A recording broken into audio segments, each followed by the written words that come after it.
Millionaire single dad. Sees waitress teaching his nonverbal son to speak. What he does next changes her life forever. The rain came down in torrents, drumming against the windows of the small-town diner.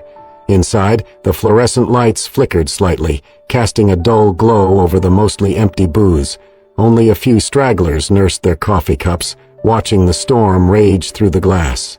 Stephen Brooks pushed open the door, the bell above jingling half-heartedly. Water dripped from his long coat as he guided his 5-year-old son Oliver inside. The boy clutched his hand tightly, his wide eyes darting nervously around the unfamiliar, noisy environment.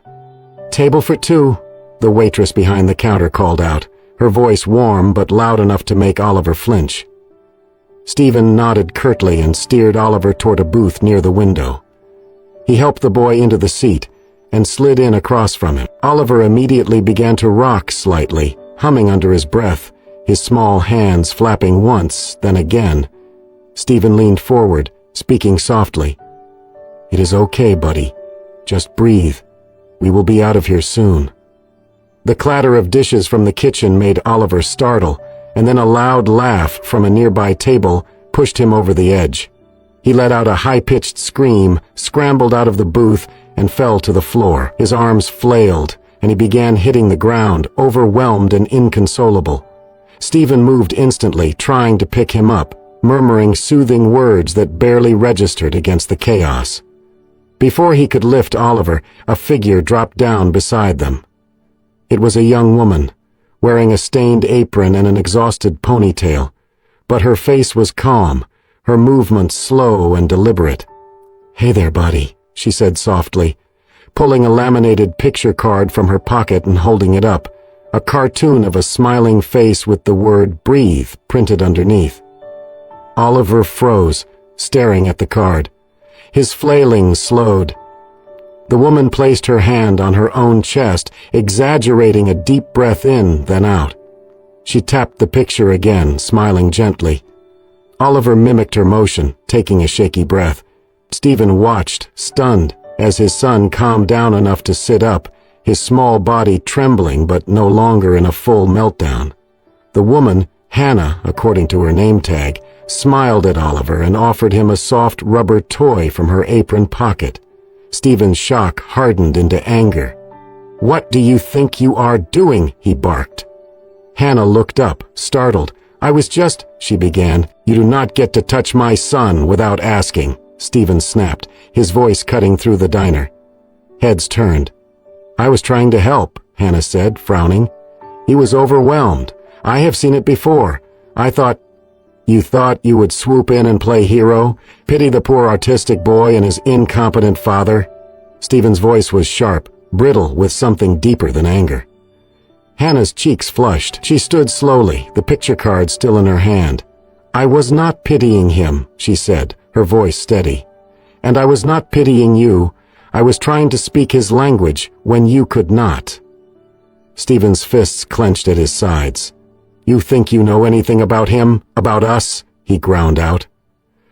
"I know enough to see a boy who is scared," Hannah said quietly, "and a father who is too angry to see past his own pride."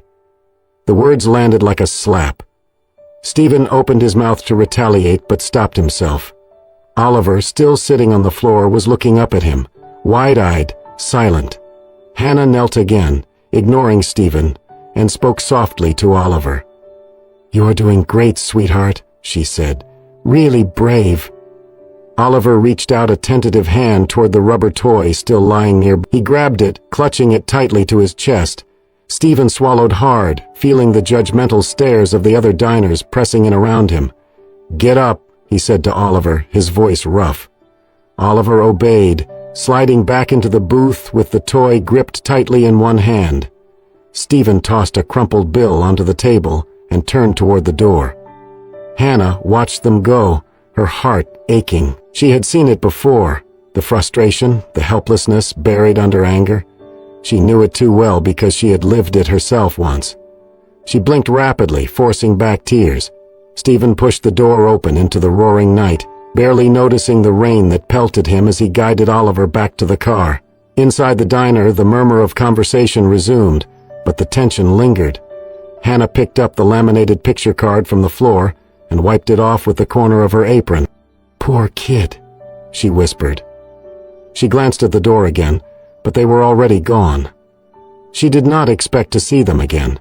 She certainly did not expect that this brief, disastrous meeting would be the beginning of everything she had ever dreamed of, and everything she had ever feared. The rain had stopped by the next afternoon, leaving the streets slick and glistening under a weak winter sun.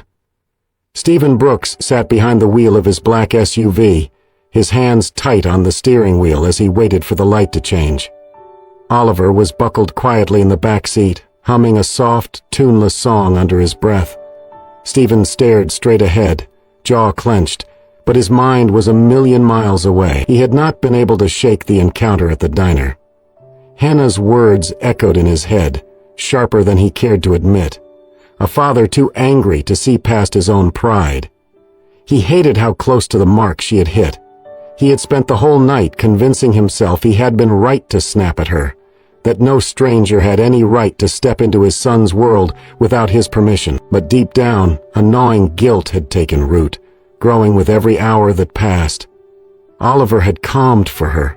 Oliver had smiled at her. That reality was harder to swallow than any bruised pride. The light turned green, and Stephen eased the car forward. As they rolled past the diner, he caught movement in the rearview mirror. Oliver had turned in his seat, pressing his small hand against the window, peering back toward the familiar red sign. Stephen frowned. It was not the first time. Every time they passed the place, Oliver's attention locked onto it, as if hoping to catch a glimpse of something, or someone. Stephen shook his head and kept driving. At home, the afternoon unfolded in its usual quiet chaos. Oliver stacked blocks in careful, color-coded towers. Stephen answered emails, paced the kitchen, made half-hearted attempts at conversation that went nowhere. But the image of Oliver's face, lit with that tiny flicker of hope, would not leave him alone. That night, as Stephen tucked Oliver into bed, he found a small scrap of napkin clutched in the boy's hand. A crude, childish drawing, stick figures, a smiling woman with a big messy ponytail, and a little boy beside her. Hannah and Oliver. Stephen sat down heavily on the edge of the bed. "You like her, huh, buddy?" he said quietly. Oliver did not respond with words, of course, but his face said enough. His smile was small, shy, but real. Stephen felt something twist deep in his chest. It had been months, no, years, since Oliver had shown that kind of spontaneous joy around someone new. Stephen brushed a hand through Oliver's soft hair, his throat tightening.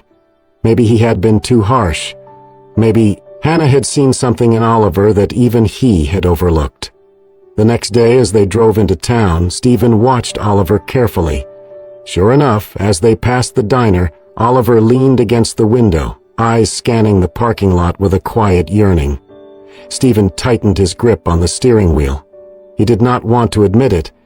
He did not want to need help. He did not want to let anyone, especially someone who barely knew them, into the fragile, carefully controlled world he had built for his son.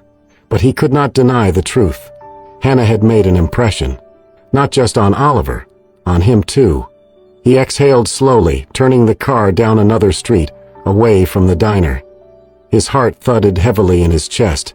He was not ready to face her. Not yet. Not when he could still hear the echo of his own angry voice ringing through that small diner, cutting down the only person who had reached out with pure kindness. He needed to think. He needed to be sure. But in the back seat, Oliver tapped his little hands lightly against the window, humming softly, a smile tugging at the corners of his mouth, and Stephen realized, with a sinking inevitability, that it was not about him at all. It was about Oliver. It had always been about Oliver, and maybe, just maybe, the boy deserved the chance to chase that small, fragile hope, even if Stephen himself was terrified of what it might cost. The days dragged on, and the weight of guilt pressed heavier on Stephen Brooks' shoulders. Every evening he watched Oliver retreat deeper into himself, his energy fizzling away like a dying spark. The little boy who had once stacked blocks and danced to cartoons now sat listlessly by the window, staring out as if waiting for someone who never came. Stephen tried everything he could think of. Trips to the park, new toys, favorite foods. Nothing worked. Oliver's smiles became rarer, his humming softer, almost mournful. It gnawed at Stephen worse than any sleepless night. On a chilly Saturday morning, Stephen watched from the kitchen doorway as Oliver sat cross-legged on the living room rug, clutching the worn napkin with the stick figure drawing. His tiny thumb traced the image over and over, his lips forming a wordless murmur. Stephen knew what he had to do. He hated it. He hated the way it made him feel like a failure, as a father, as a protector. But Oliver was slipping away, and if he did nothing, he would lose him completely. Stephen grabbed his coat, his mind already racing with excuses he would tell himself later. This was for Oliver, not for Hannah. It had nothing to do with her. The diner bell jingled as he pushed through the door. Inside, the air was thick with the smell of coffee and bacon. A few regulars looked up but quickly returned to their meals. Hannah stood behind the counter, wiping down a coffee machine, her ponytail swinging as she worked. She did not notice him at first. Stephen hesitated, his pride clashing violently with his desperation. Then he cleared his throat. Hannah looked up, and her body tensed the moment she saw him. For a long beat, neither spoke. Stephen swallowed hard. "Can we talk?" he asked, voice low. Hannah's eyes narrowed slightly, but she nodded toward an empty booth. Stephen slid into the seat, feeling awkward and out of place. Hannah stood across from him, arms crossed defensively. "I am not here to fight," Stephen said quickly. "Good," Hannah said coolly, "because I do not have the energy." Stephen forced himself to meet her gaze. "My son," he began, then paused, searching for the right words. "Oliver. He has not been the same since that night." Hannah's face softened slightly. "He misses you," Stephen said. "He looks for you every time we drive past this place. He smiles when he sees brown hair." He exhaled sharply. "He drew you." Something flickered in Hannah's eyes, something tender but cautious. "I was wrong," Stephen admitted, the words scraping against his pride like sandpaper. "About you, about what you were trying to do." Hannah said nothing, waiting. "I am asking," Stephen said slowly, "if you would. Come spend a little time with him. One afternoon, no strings, just see him." Hannah blinked, visibly caught off guard. "You want me to babysit?" she asked, half incredulous. "No," Stephen said quickly. "No, just be there. Talk to him, however you did before." Hannah hesitated, her heart pounding. She should say no. Every instinct told her to stay away. She had her own troubles, her own fragile world barely held together. She did not have room for rich men with broken hearts and bigger egos. But then she thought of Oliver's face, the way his small hands had fumbled for the picture card, the tentative smile he had given her, and she remembered what it felt like to be needed, even in the smallest way. "I do not know," Hannah began, voice uncertain. "Please," Stephen said, and the rawness in his voice startled them both. Hannah glanced toward the kitchen, where her boss was shouting something about a broken fryer, toward the windows where rain threatened to fall again, toward the future she had long stopped believing in. She looked back at Stephen. He was not begging, he was not commanding, he was simply a father asking for help, stripped of all the armor he usually wore. "When?" she asked softly. Stephen exhaled, relief flashing across his face. "Tomorrow afternoon. At my place?" Hannah bit her lip. "Okay," she said finally, "but just for a few hours." Stephen nodded. "Thank you." As he stood to leave, he hesitated. "And Hannah?" he said. She looked up. "I am sorry. For what I said?" She gave a small, tired smile. "Just do better," she said. Stephen dipped his head and left without another word. Hannah watched him go, her heart pounding for reasons she could not quite explain. She wiped her hands on her apron and turned back to the counter, pretending her world had not just tilted slightly on its axis. In the back of her mind, though, a small voice whispered, "Maybe, just maybe, this was the beginning of something different." Sunday afternoon arrived, cloaked in hesitant sunlight. Stephen stood by the living room window, arms folded, watching the driveway with a knot of tension lodged in his chest. Oliver sat cross-legged on the floor, lining up a row of toy cars with meticulous care. Every few seconds he glanced toward the front door. Stephen checked the clock again. Hannah was supposed to be here 10 minutes ago. He was beginning to wonder if she had changed her mind when a small, battered sedan rolled into the driveway. Stephen exhaled slowly and moved to the door. Hannah stepped out, a canvas tote slung over one shoulder. She wore jeans and a faded blue sweater, her hair pulled back loosely. She looked different here. Out of place, but somehow fitting, like a splash of real life against the muted tones of his carefully controlled world. Stephen opened the door before she could knock. "Hi," Hannah said, a little breathless. "Hi," Stephen replied stiffly, stepping aside to let her in. Oliver's head popped up at the sound of her voice, his eyes widened, and a smile broke across his face, small but unmistakable. "Hey, buddy," Hannah said warmly, crouching down to his level. She pulled a small laminated card from her tote, showing a picture of two hands forming a sign. "This means friend," she said, signing the motion as she spoke. Oliver stared at her for a moment, then slowly, clumsily, mimicked the gesture. Stephen felt something catch in his chest. Hannah grinned. "Perfect," she said. Stephen hovered awkwardly by the doorway, feeling like a stranger in his own house. "Where would be good for us to work?" Hannah asked, standing. Stephen gestured toward the spacious living room. "Here is fine." Hannah nodded and sat cross-legged on the floor, unpacking a few more cards, a small whiteboard, and a set of brightly colored markers. Oliver edged closer, curiosity lighting up his features. For the next hour, Hannah worked with Oliver, showing him simple signs paired with pictures and sounds. She spoke slowly, clearly, never raising her voice, never rushing him. She clapped and cheered softly whenever he got something right. Stephen watched from the kitchen doorway, his heart in his throat. Oliver responded in ways Stephen had never seen before. He pointed, he nodded, he even tried to mimic sounds, his little face scrunched in concentration. At one point, Hannah drew a simple house on the whiteboard and signed home. Oliver tapped the picture twice, then looked up at her and smiled. Stephen felt a prick behind his eyes and blinked it away. He knew he should be grateful, and he was, but along with the gratitude came a sharp, unexpected pang of jealousy. For so long, it had just been him and Oliver against the world. They had their own clumsy rhythm, their own silent language. Now, here was this woman, this stranger, breaking through the walls he had never managed to breach. Stephen swallowed hard, forcing himself to stay back, to let it happen. Then, something extraordinary happened.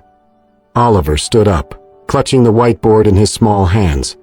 He crossed the room and tugged insistently at Stephen's sleeve.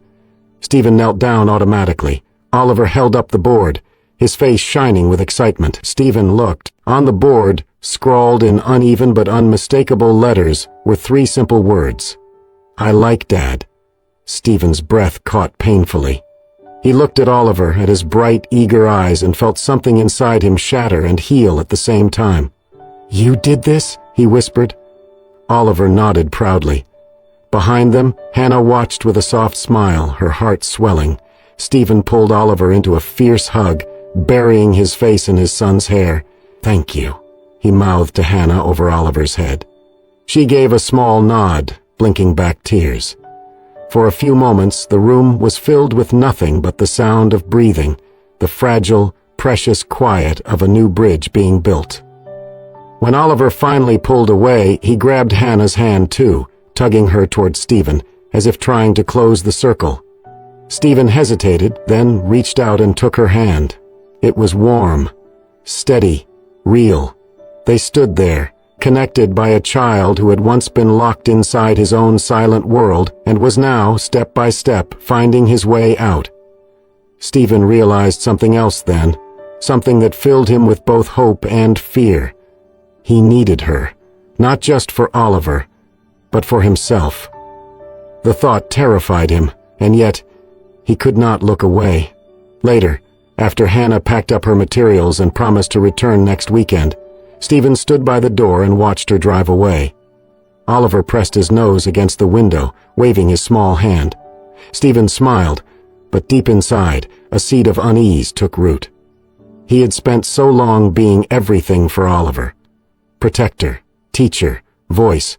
What if Oliver did not need him the same way anymore? What if Stephen was the one left behind? The fear whispered in his ear, dark and insistent. He pushed it down.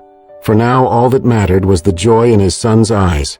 For now all that mattered was that, for the first time in a long time, their world was expanding, and maybe, just maybe, there was enough room in it for all three of them. The following weeks slipped into a soft rhythm. Every Sunday, Hannah arrived at Stephen's house, her tote full of teaching materials and her smile brightening the entire space. Under her gentle guidance, Oliver blossomed, mastering new signs, stringing hesitant words together, laughing more freely than Stephen had ever seen. Stephen watched it all with a strange mix of wonder and growing vulnerability. He told himself it was fine, but the more Hannah became part of their lives, the more Stephen realized he was relying on her. Not just for Oliver's progress, but for the way she softened the sharp edges of their once lonely world. Not everyone saw it that way. "You need to be careful," Julia, Stephen's sister, warned one rainy afternoon as they sat in his kitchen. "You barely know her." Stephen frowned. "She has been good for Oliver." "Or maybe she sees an opportunity," Julia said, setting her cup down hard. "Rich, lonely, single dad, vulnerable kid. It happens." Stephen bristled but said nothing. Still, her words gnawed at him. Julia, unwilling to leave it alone, quietly hired a private investigator. When she received a short, stitched-together recording, Hannah talking to a co-worker about money and Stephen's wealth, Julia felt justified. Without hesitation, she forwarded it to Stephen. Later that night, Stephen listened to it alone in his office, the room swallowed by darkness. "He is rich. If I play this right, maybe I will not have to worry about money ever again." The words slithered into his ears, cold and damning. Stephen sat, frozen, disbelief, battling heartbreak. Was it all a lie? The laughter? The way Oliver lit up around her? The following Sunday, Stephen waited by the window, arms crossed tightly. When Hannah's car pulled into the driveway, Oliver squealed, running for the door. Stephen stayed rooted in place. When Hannah stepped inside, her face lit up at the sight of Oliver. "Hey, little man," she called, ruffling his hair. Stephen's voice sliced through the room. "We need to talk." Hannah blinked, startled. "Okay," she said, setting her tote down. Stephen strode across the room, pulling out his phone. He hit play. The distorted, cruel version of Hannah's voice filled the space. Hannah's face paled. "Where did you get that?" she whispered. "Does it matter?" Stephen snapped. Was any of it real? Or was it all just about the money? Oliver stood between them, sensing the tension. "No," Hannah said, shaking her head, desperation rising. "Stephen, it is not what you think." "Then what is it?" Stephen demanded. "Because from where I stand, it looks like you used my son to get to me." Tears filled Hannah's eyes.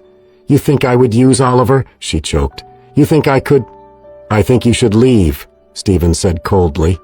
Oliver whimpered, clutching Hannah's sleeve, confused. Hannah knelt, her voice breaking. "You are so brave, little one. Do not ever forget that." She kissed the top of his head and stood, her hands trembling. Facing Stephen, she said quietly, "I thought you were different. But you are just another man who sees only what he is afraid to see." Without waiting for his reply, Hannah grabbed her tote and fled into the gray afternoon. Stephen stood motionless, the phone still in his hand. Oliver whimpered again, tugging at Stephen's pant leg. "Dada!" he whispered, his voice full of confusion and heartbreak. Stephen knelt and scooped him up, but Oliver wriggled away, running to the door, pressing his small hands against the glass, staring at the empty driveway. Stephen slumped back on his heels, numb. The house felt unbearably hollow.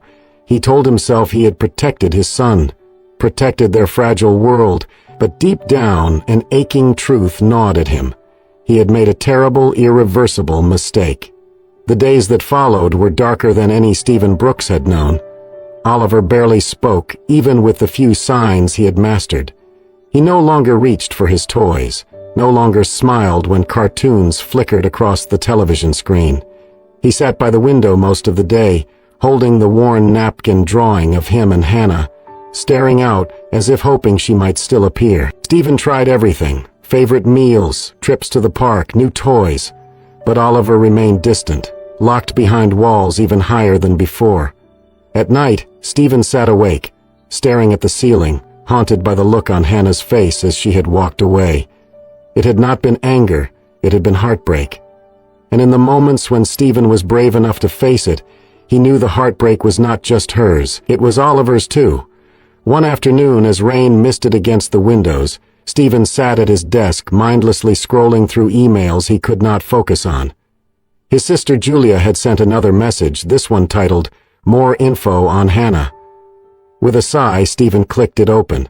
Attached was a link to a longer audio file, the original unedited recording. For a long time, Stephen simply stared at the screen. Then, with a shaking hand, he hit play. Hannah's voice filled the room again, but this time the full conversation was different. "So, how is the new gig?" the coworker asked, laughter in their tone. "It is not a gig," Hannah said, her voice firm but tired. "It is just this little boy. He is amazing. I do not even know if I am helping him, but when he smiles at me—" She trailed off, emotion thickening her words. "It feels like maybe I am doing something good for once." "And the dad?" the coworker teased. Hannah laughed softly. "He is complicated, but he loves that kid more than anything. I would not touch that trust for all the money in the world." The coworker chuckled again. "Still, nice that he is rich, right?" Hannah's reply came swift and sharp. "Money does not fix anything. Not what he is going through, not what that boy needs." Stephen sat frozen, the blood draining from his face. The words echoed in his ears, erasing every ugly assumption he had let take root. He had not just doubted Hannah, he had betrayed her. He had betrayed Oliver. Stephen shoved his chair back violently, pacing the room like a caged animal. His hands shook with anger, at himself, at Julia, and the way he had let fear rule over trust. He thought of Oliver's small hands pulling at Hannah's sleeve, of the first time Oliver had smiled without prompting, of the way he had signed "friend" with clumsy pride. All gone now, because of him. Stephen scrubbed a hand over his face, sinking onto the couch as a heavy, inescapable guilt settled on his chest. In trying to protect his son, he had shattered the first real connection Oliver had ever built outside their tiny, isolated world, and Oliver knew. He knew something had been broken. That night, Stephen tried to coax Oliver to eat, but the boy simply shook his head and turned away. Stephen knelt beside him, feeling helpless. "I am sorry, buddy," he whispered. "I am so sorry." Oliver did not respond. He only hugged the crumpled napkin closer to his chest. Stephen sat down heavily against the wall, dropping his head into his hands. For the first time in years, he cried. Not the silent, hidden tears he allowed himself when no one was looking. Real, gasping sobs that left him raw and empty. He cried for his son. He cried for the woman he had hurt, and he cried for the man he had become, the one too afraid to believe in something good when it was offered freely. When the tears finally stopped, he wiped his face and looked at Oliver. The little boy met his gaze, solemn and steady. Stephen nodded slowly. "I am going to fix this," he promised. "I am going to bring her back." Oliver tilted his head slightly, a glimmer of hope flickering in his eyes. It was the only answer Stephen needed. The next morning, Stephen made the calls he should have made weeks ago. He confronted Julia, furious and unrelenting, forcing her to admit to her manipulations. She apologized, but the words tasted hollow. This was not something he could undo with an apology. It was something he had to earn back. Stephen packed his small bag, just essentials, and strapped Oliver into the back seat of his car. As he pulled out of the driveway, he felt something he had not allowed himself to feel in a long time: hope. He did not know exactly where Hannah was, but he would search every diner, every coffee shop, every roadside motel if he had to, because she was not just someone Oliver needed. She was someone they both needed, and this time, he would not let fear steal that chance away. Stephen drove for hours, the world outside blurring into endless stretches of cracked asphalt and dim neon signs. He stopped at every roadside diner, every crumbling motel, asking the same question. "Have you seen her? Brown hair, about this tall, kind smile." Most shook their heads. Some barely looked up. Oliver rode silently in the back seat, clutching the worn napkin drawing. His presence grounded Stephen, reminding him why he could not give up, even as exhaustion clawed at him. By nightfall, they rolled into a tired little town skirting the highway, its main street lined with flickering streetlights. Stephen's eyes scanned the storefronts until they landed on a dingy bakery, Maggie's Pies, its windows fogged with steam. Through the glass, he caught a glimpse of a woman in a flour-dusted apron. His heart kicked hard against his ribs. It was her. Without thinking, he parked, grabbed Oliver's hand, and pushed through the bakery door, the bell above jingling weakly. The warm scent of cinnamon and sugar wrapped around them, but Stephen barely noticed. Hannah looked up, freezing when she saw them. A tray slipped slightly from her hands. Before Stephen could speak, Oliver let go and ran across the room, arms wide. "Home!" he cried, voice clear and sure. Hannah gasped, dropping the tray with a clatter. She dropped to her knees, arms outstretched, and Oliver barreled into her embrace. Tears streamed down her cheeks as she hugged him tightly. Stephen stood frozen, every bottled emotion crashing over him. Hannah pulled back slightly, cupping Oliver's face in her hands. "You said a word," she whispered, voice trembling. Oliver nodded solemnly, burying his face against her shoulder. When Hannah looked up, her eyes met Stephen's. No words were needed. Everything was said in the forgiveness and overwhelming love shining between them. Stephen crossed the bakery in 3 long strides, kneeling beside them. His hand brushed against Hannah's as he stroked Oliver's hair. She did not pull away. Instead, she smiled, a raw, breathtaking smile. And Stephen knew in that instant he could not lose her again. The words came without thought. "Marry me," he said, his voice rough. "Right here, right now. No big speeches, no second chances, just marry me." Hannah blinked, stunned. Her hand tightened around Oliver's, tears glistening in her eyes. "Stephen," she breathed. "I know I am not perfect," he said hoarsely, "but you're the best thing that ever happened to me. To him, to both of us." A broken, joyful laugh escaped her. She wiped at her cheeks. "You do not even have a ring," she teased, voice trembling. Stephen grinned for the first time in what felt like forever. "I will get you one tomorrow. 10 if you want." Hannah looked down at Oliver, who watched them with wide, hopeful eyes. She cupped Stephen's face gently, leaning in until their foreheads touched. "Yes," she whispered. "Of course, yes."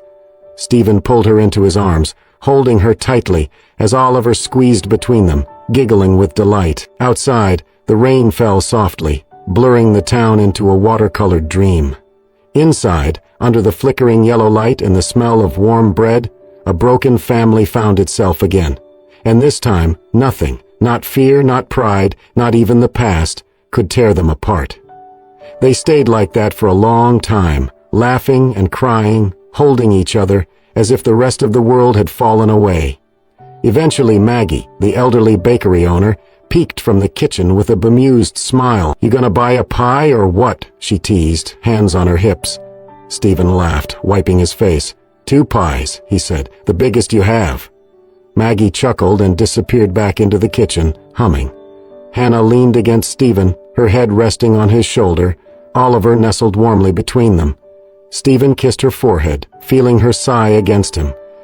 This was it, not the life he had once imagined, not the life he had clung to out of fear. Something better, something real, something earned. As he sat there, surrounded by the 2 people he loved most, Stephen understood something simple and true. Home was not a place, it was a feeling, and he had finally found it.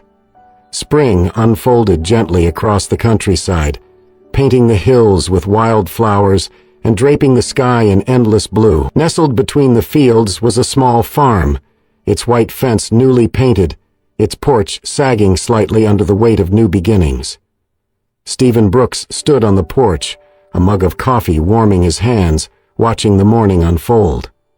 Inside, laughter echoed, a sound once foreign to him, now the rhythm of his life. Hannah had turned the old barn into something beautiful, a center for children like Oliver called Hope Haven. Parents came from miles around, drawn by stories of miracles. They never knew Stephen was the silent benefactor who had bought the land, paid every bill. It was Hannah's dream brought to life, and he was happy to stay in the background. Oliver thrived here.